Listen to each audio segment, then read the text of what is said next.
This is Understand the Times, a radio program dedicated to equipping the church with biblical insights for contemporary issues. As an author and lecturer, Roger Oakland speaks internationally on a wide variety of topics. Roger helps us understand and analyze past events, today's headlines, and even things yet to take place. Now, to help us understand the times, here's Roger.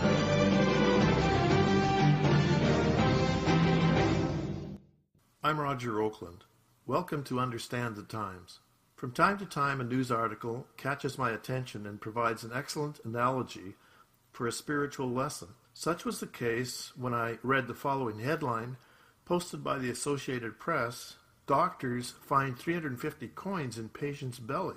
Here's how the article began. French doctors were taken aback when they discovered the reason for a patient's sore, swollen belly. He had swallowed around 350 coins. $650 worth, along with associated necklaces and needles. The 62-year-old man came to the emergency room of Cholet General Hospital in western France. He had a history of major psychiatric illness, was suffering from stomach pain, and could not eat. End of quote.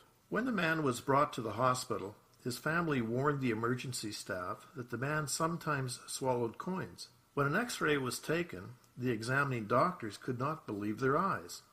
An enormous opaque mass in his stomach turned out to be 12 pounds of metal.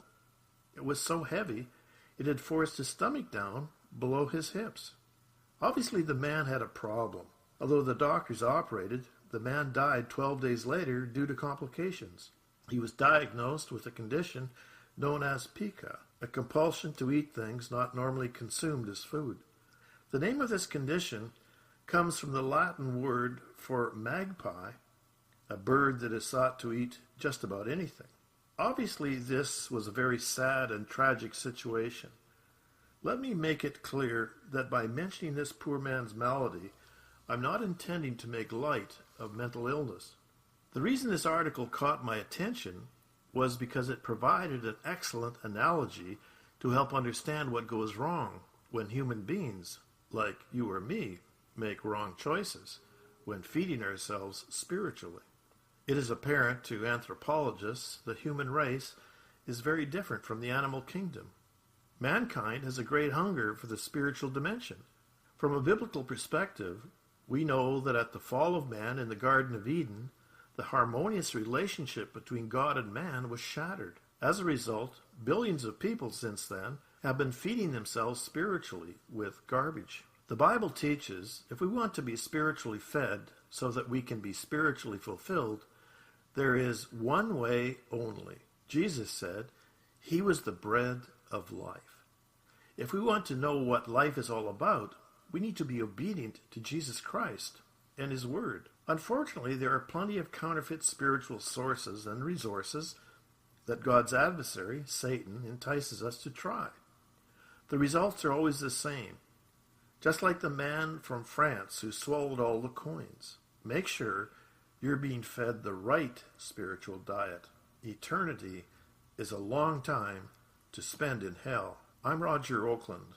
This has been a biblical perspective to help understand the times. Please visit www.understandthetimes.org for more information, to order materials, or to contact the ministry. Sign up for our free newsletter, news alerts and commentaries. You can also contact us by telephone toll-free at 1-800-689-1888. That's 1-800-689-1888.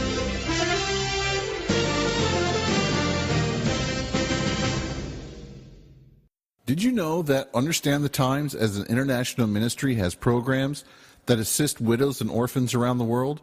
With over 40 homes established to care for the poor in Myanmar, Kenya, South Africa, and the Philippines, Understand the Times' desire is to serve those in need and to give them the gospel of Jesus Christ. To find out how you can get involved as a supporting partner for any of these countries, please visit our website at understandthetimes.org. That's understandthetimes.org. Simply click on the UTT Missions tab to find additional information. Partner with us as we desire to reach the nations with the gospel of Jesus.